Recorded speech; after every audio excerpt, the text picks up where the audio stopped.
तालाब और खुशमिजाज लोगों के लिए जाना जाता था।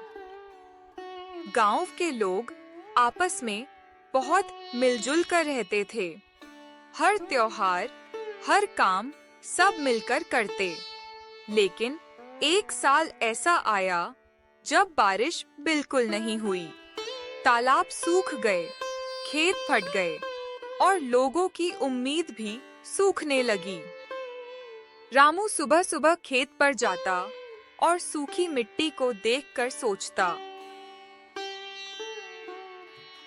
कभी यही मिट्टी सोना उगलती थी, आज इसमें जान नहीं बची।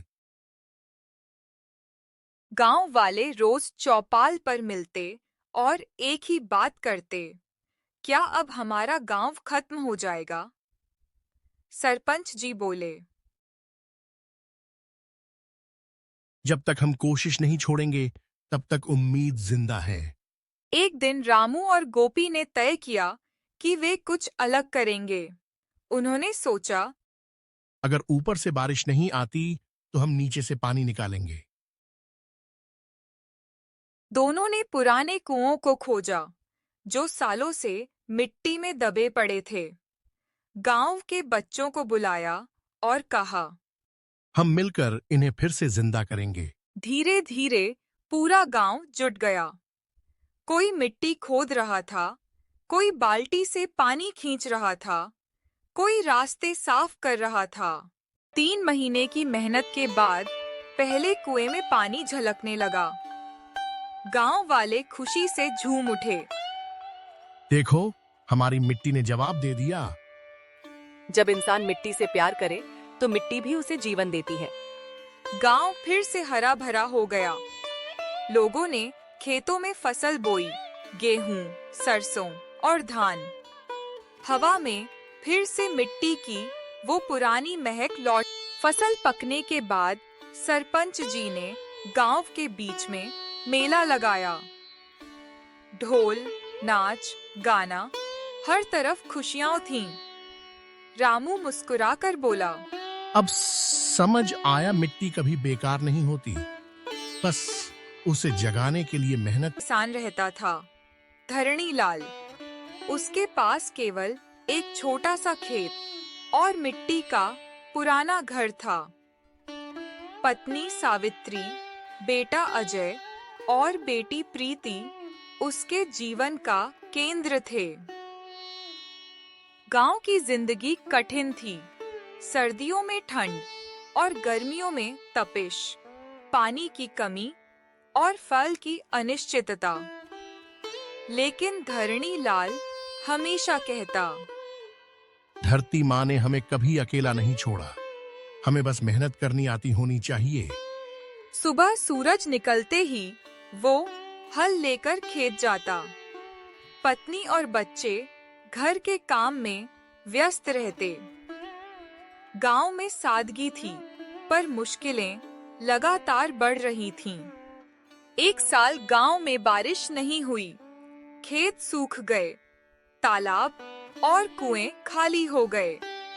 गांव वालों के चेहरों पर चिंता और डर साफ दिखाई देता। धरणी लाल ने कहा, अगर हम हार मानेंगे तो भूख हमारी तकदीर बन जाएगी। मेहनत करो, उम्मीद रखो। लेकिन बीजों को पानी नहीं मिला। सूखी मिट्टी ने हर प्रयास को चुनौती दी। सावित्री और बच्चे भी चिंता में थे। प्रीति ने पूछा, पापा, क्या हम भूख से नहीं मरेंगे? बेटी, मुश्किलें हमें मजबूत बनाती हैं। अगर हम मेहनत करना छोड़ देंगे तो हार निश्चित है। गांव वाले धीरे धीरे हार मानने लगे। धरणी लाल अकेला ही खेतों में काम करता रहा। एक दिन बादल दिखे। गांव वाले उत्साहित हुए, लेकिन डर भी था कि कहीं बारिश कम न हो। धरणी लाल ने कहा, अगर बारिश नहीं भी होगी, हम अपने पुराने नालों और तालाबों से खेतों को बचा सकते हैं। उसने छोटे छोटे नाले बनाए, पानी रोकने के लिए तालाब साफ करवाया, बीजों को सही दूरी पर लगाया। अजय, और प्रीति भी उसकी मदद करने लगे। सावित्री पानी लेकर खेत में आती और उनका हौसला बढ़ाती। कुछ महीनों बाद छोटे छोटे पौधे उगने लगे। हर दिन धरणी लाल और उसका परिवार उनका ध्यान रखते। गांव वाले हैरान थे। धरणी लाल का खेत तो हरा भरा हो गया। फसल धीरे धीरे लहलहाने लगी। धान के पौधे झूम रहे थे और खेतों से खुशबू आने लगी। गांव वालों ने उसके पास आकर कहा, तुमने ये कैसे किया? धरणी लाल मुस्कुराया। मेहनत और उम्मीद से जीवन में हरियाली आती है। हार कभी मत मानो। धरणी लाल ने सरकारी योजना से सोलर पंप लगवाए, ड्रिप इरिगेशन अपनाई। गांव के बच्चों और युवाओं को खेती की नई तकनीक सिखाई। धीरे धीरे गांव का चेहरा बदल गया। खेत हरे भरे हो गए, कुएं पानी से भरे। गांव में खुशहाली लौट आई। लोग अब धरणी लाल की सलाह लेने लगे। अजय और प्रीति अब आधुनिक कृषि तकनीक सीखने लगे। धरणी लाल ने मुस्कुराते हुए कहा, मैंने सिर्फ अपनी मिट्टी से प्यार किया। असली सफलता तब होती है जब गांव खुशहाल हो। गांव वाले अब उसे अन्नदाता और प्रेरक कहते थे। गरीबी कोई बाधा नहीं, मेहनत और उम्मीद से हर सपना साकार हो सकता है।